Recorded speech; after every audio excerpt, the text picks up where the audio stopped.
আমি মনে করি এই আওয়ামী লীগ বিএনপি যারা করে তারা সবাই ধর্ষকের সমর্থক, খুনের সমর্থক, চাঁদার সমর্থক, দখলদারি সমর্থক।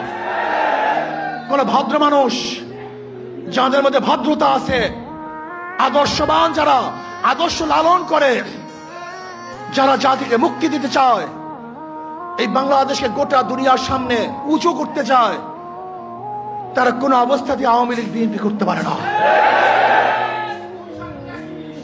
আজকে আমরা বিবি খাড়া হয়ে গেছি। যারা সাংবাদিক তারা বিবি খাড়া, যারা বুদ্ধিজীবী বিবি খাড়া, যারা প্রশাসক বিবি খাড়া। এই বাংলাদেশকে নতুন ভাবে করতে হবে,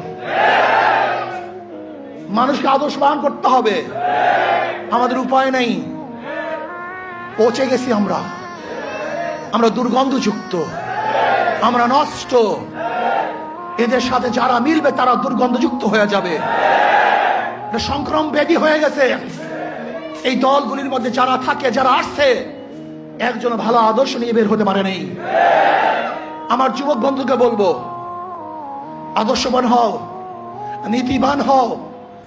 এই দেশকে বিনির্মাণ করতে হবে, এই দেশকে গড়তে হবে, মানুষকে আশ্রয় দিতে হবে।